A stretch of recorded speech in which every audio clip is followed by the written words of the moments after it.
The skies over Russia were far from quiet last night, as waves of unknown drones penetrated its airspace in what appears to be one of Ukraine's most extensive night raids to date.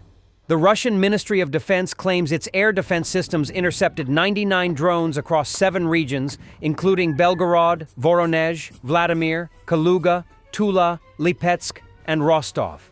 Among the most notable targets was the Murom instrument-making plant in the Vladimir region, reportedly struck by a Ukrainian drone early this morning. While the extent of the damage is still unclear, local sources have confirmed explosions and disruptions. The plant is known to produce critical components for Russian military optics and guidance systems. Simultaneously, residents in Borisoglebsk reported hearing blasts, further fueling speculation that multiple facilities were hit.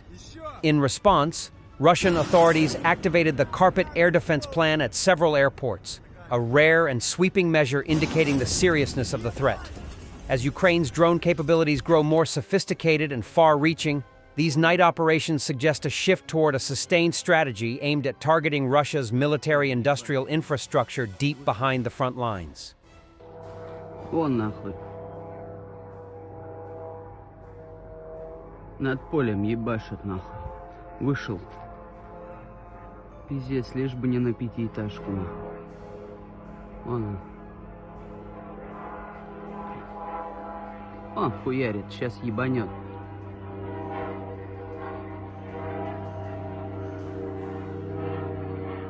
Magyar's birds at work. Pilots from the climate team showcase 40-kilometer flights using grassroots fiber optic tech. One FPV drone flew 42 kilometers and struck a tank inside a hangar. Oh, that's nice. Yes, in the hangar. You should fly right in there and look. Bam!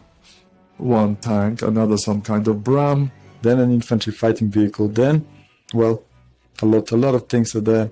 When you see so much equipment, and just what to do, what to hit, well, like your brain starts developing right away. You need to burn everything with one strike and win the war by evening. But, well, yeah, we choose the most valuable, the most vulnerable. It's very far, meaning this flew 42 kilometers and, well, almost there near Mariupol. So a hangar flew into it. There's an infantry fighting vehicle standing. Tanks are standing. And damn, flew onto one of them. Well, yes, we don't have tons of such resources, so we flew in, and a second time not. We were able to fly to take a look at it. Because it's a mega long distance, it went in nicely. So, yes, it's like the enemy nicely leaves us hangars that we fly into. Stolovo rules. Steel Border Brigade units destroyed Russian equipment and fortifications. 2 quad bikes used attempting to enter Ukraine, and 1 stronghold. Russian forces are increasingly using quad bikes in Ukraine to navigate rough terrain quickly and reduce detection by drones.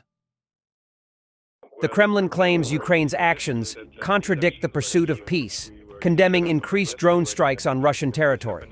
Meanwhile, Russia's own daily drone and missile attacks on Ukraine, targeting civilians, continue unabated. Russian Ministry of Foreign Affairs spokesperson Maria Zakharova warns Berlin is digging itself into a hole by lifting restrictions on how Ukraine can use German weapons. She claims the move won't change the course of the special military operation. Russian Foreign Ministry spokesperson Maria Zakharova made yet another diplomatic statement.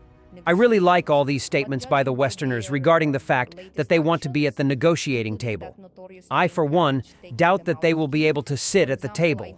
Maybe a place under the table should already be reserved for them. I really like all these statements by Westerners about wanting to be at the table negotiations. But judging by their latest actions, including that notorious train carriage taking them out of Kyiv, for example, I doubt they will even be able to sit at the table.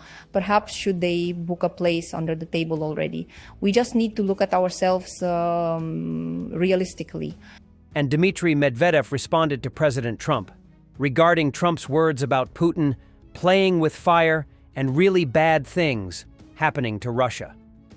I only know of one really bad thing: World War III. I hope Trump understands this. This is a typical example of Russia's strategy: intimidation and harassment of the rest of the world. Hopefully Trump won't back down and will take a lesson from Zelensky, who has shown what true courage and leadership look like in the face of aggression. Residents of the Suwalki Gap on the border of Poland and Lithuania have started leaving the region en masse, fearing a possible conflict with Russia, the German newspaper Bild reports. Do we have viewers from that area? Is this really true? The Suwalki Gap, also known as the Suwalki Corridor, is a narrow strip 65 kilometers long that connects Poland and Lithuania, but separates Belarus and Kaliningrad, and is considered NATO's most vulnerable point. Military analysts warn that in the event of war, Russia could strike from both sides.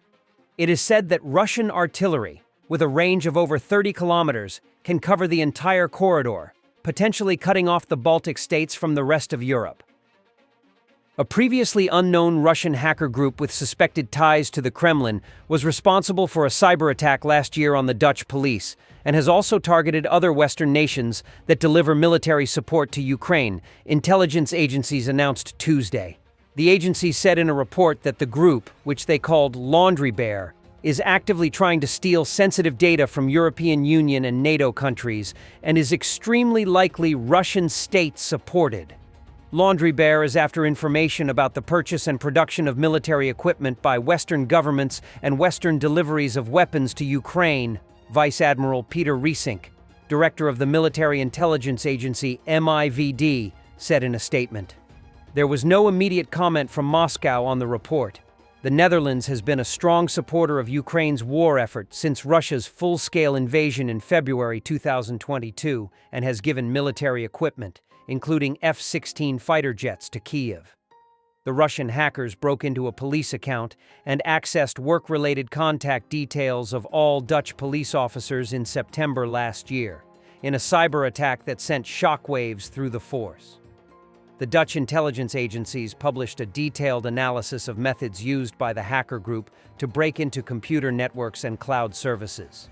Eric Akerboom, chief of the domestic intelligence agency AIVD, said that outlining the group's work means that not only governments, but also manufacturers, suppliers, and other targets can arm themselves against this form of espionage.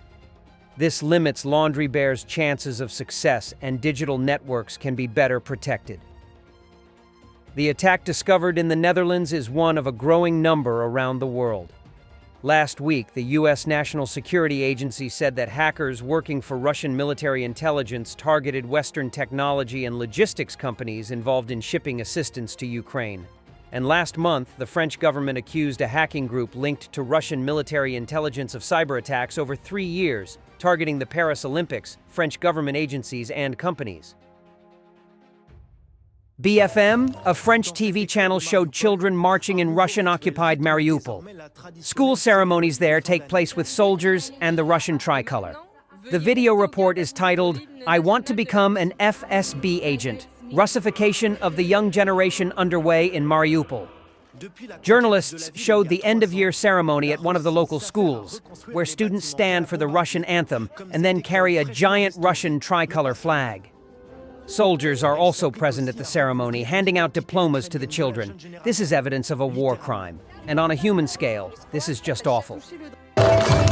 Dans cette école de Mariupol, un nouveau rituel rythme désormais la traditionnelle cérémonie de fin d'année. Et maintenant, veuillez rester au garde à vous pour l'hymne national de la Russie.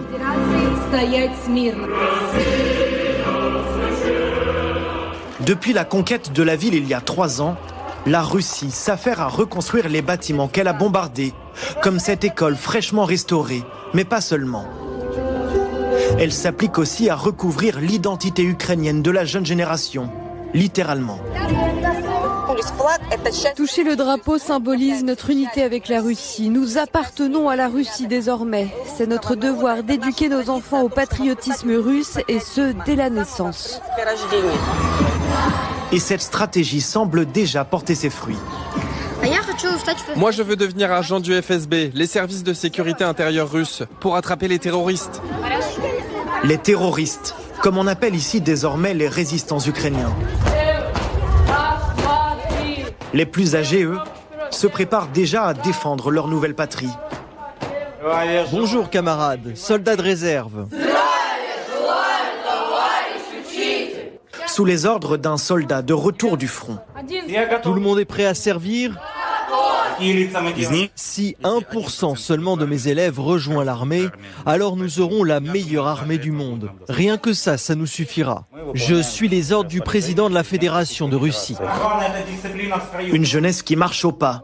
Le pari de Poutine pour rendre l'annexion irréversible. The Slovak armed forces installed anti-drone cage armor on their T-72M1 and Leopard 2A4 tanks. Observer Daniel of Bohemia published the photos on his account in October. The photos show rather primitive protective elements attached to the turrets of both types of tanks.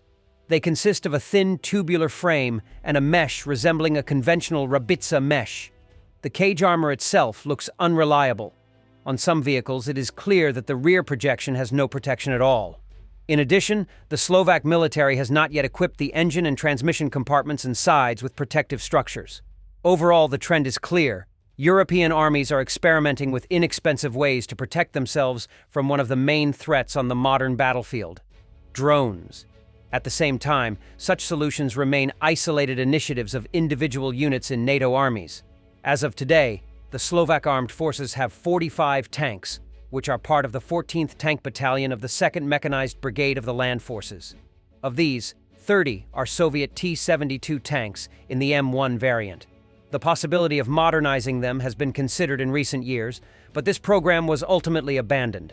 In addition, the battalion has 15 Leopard 2A4 main battle tanks, which Slovakia received from Germany in exchange for transferring its military equipment to Ukraine. Before being transferred, these vehicles underwent major repairs at the German company Rheinmetall. The Slovak government is considering purchasing more than 100 new tanks to form 2 additional tank battalions. The type of future vehicles has not yet been determined, but it is most likely that they will be Leopard 2 tanks. Thanks for watching, and don't forget to subscribe. Also, if you want to support Warthog Defense, please become our member and get early access to new videos, exclusive members-only videos, and become administrator in comments section. The membership link is in the description. Every day. We had a guy last week at 6 rescues in 6 days. You know, he's doing the job every day.